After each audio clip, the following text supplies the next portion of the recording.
about the 10-point agenda that was purportedly released yesterday, I want to say that that was just a mere PR exercise.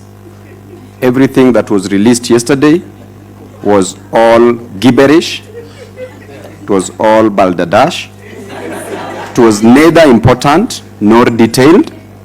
The detailed parts were not important, and the important parts were not detailed. I want to talk about a few issues that I saw. Issues revolving around the 10-point agenda points to a specific thing: jobs, jobs, jobs. Jobs for the youth, jobs for our women, jobs for our men. This nation, we were promised jobs, that we would get jobs to a tune of around 1 million jobs annually per year. What are we seeing in return? Just PR exercise. With the issue of the jobs, because of lack of jobs, the youth are going on the streets. Because of lack of jobs, our people are suffering. People are opposing this government simply because there are no jobs that we are supposed to give to our youth, men and women in this country.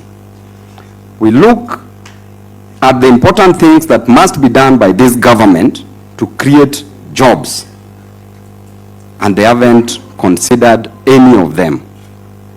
For us to have serious jobs in this nation, we must industrialize. There must be an industrial revolution, industrialization. But the capacity, when we talk about energy as a part of the infrastructure that we have in this nation, the electricity that we produce in this country, the cost is so high. We only produce around 3,800 megawatts that cannot support industrialization in this country. Then the president was telling us that by the year 2040, we should be producing only 2,000 megawatts of electricity by the use of nuclear reactants, nuclear energy.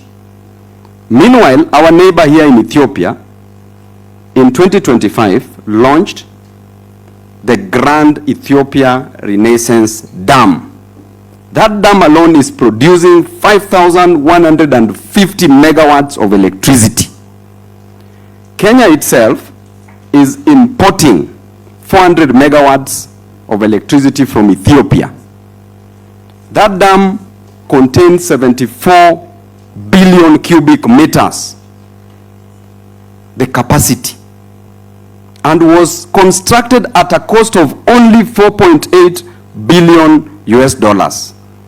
Then we are being told that in the year 2040, we are expecting nuclear energy at a cost of 500 billion Kenya shillings. The cost, the housing that we are doing, affordable housing, per year we are spending 120 billion Kenya shillings. In 5 years, we'll be spending 600 billion Kenya shillings.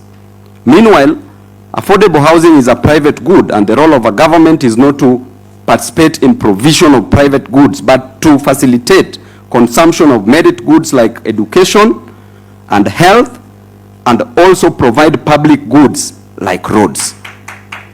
So you wonder, where is our priority? Where did we go wrong as a nation? That what we want to achieve in 2040, Ethiopia has already achieved by 2025. So therefore, when it comes to issue of handling jobs in this nation, we are not ready. Electricity is very costly in this nation as compared to East African countries. So without that proper energy as part of the infrastructure, we cannot create jobs. And because of that, the youth will continue rising, and the youth will continue demanding for what is rightfully theirs. Lastly, on the issue of the public debt, we were being told so many things about public debt. Everything that was mentioned about public debt yesterday is completely out of place, is completely mere statements of puff and misrepresentation of facts. Yesterday, when they were talking about debt, we know very well that our constitution in Article 229, sub-article 4, paragraph G, gives the Auditor General the mandate to audit the public debt. And it states clearly that every 6 months after every financial year, the Auditor General shall audit our public debt. What happens in our nation? The system, the government, does not allow the Auditor General to audit our public debt. What is happening in our public debt? Right now, we have a debt of 12.3 trillion Kenya shillings. Out of that, 6.8 trillion is the domestic debt. Then 5.5 trillion is the foreign debt. Then every year we are paying 2.3 trillion as debt. The problem is not taking a debt.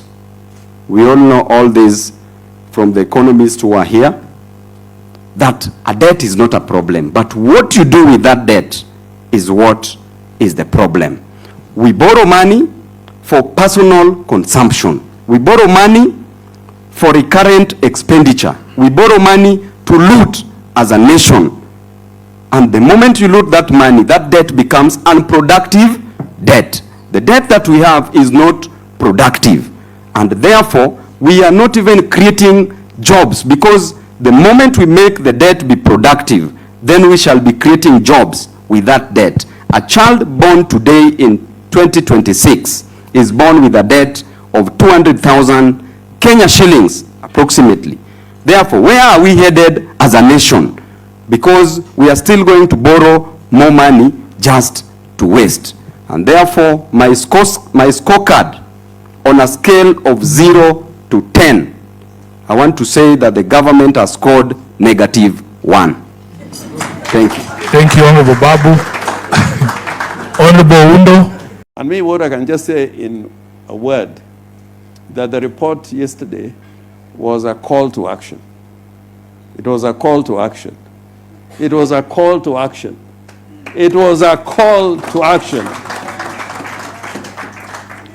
And that action is not going to be taken by governors, by members of parliament, by representatives in the various assemblies. It will be taken in the words of the Constitution, we the people.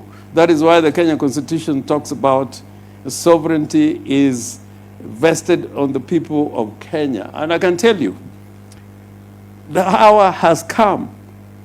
The hour has come. It is not 2027. It is now. The hour has come. This is the time to begin the process of bringing change to Kenya, a transformation. And that is not going to be done by parliament, because our institutions have been emasculated. The courts cannot really drive change. It is going to be done by the people. So the only advice I can give, and I'm prepared for this, and when I sleep, I'm very comfortable in my mind that Kenyans must come out now, not next year, not tomorrow, not next week, to claim their country together. If it takes another month, another 6 months, it will be more difficult. And I can tell you, when the people are united together, nothing can stop us from achieving our goals. So I plead with you that in the first phase, we must recapture the party called ODM. This is the first phase of the struggle. We must make sure that ODM as a part of the people must be reclaimed by the people. And we are lucky that the Secretary General is with the people. And the Deputy Party Leader also is with the people. And you are all with the people. After reclaiming our party back, state capture, from state capture, the second stage is to begin organizing. because the ceasefire is over. The ceasefire is over. And I can tell you there is no way we can have free and fair elections until people come out en masse to determine what type of elections we're going to have. If you leave it to Kasongo the way I see it, and with the constitution of IEBC, it will still be lamentations next year. So the hour has come, the time is now. Let us go out and reclaim our country back. Thank you very much. Come over, back it up, back it up. Come over, back it up, back it up. Come over, back it up, back it up. My good love make a turn up.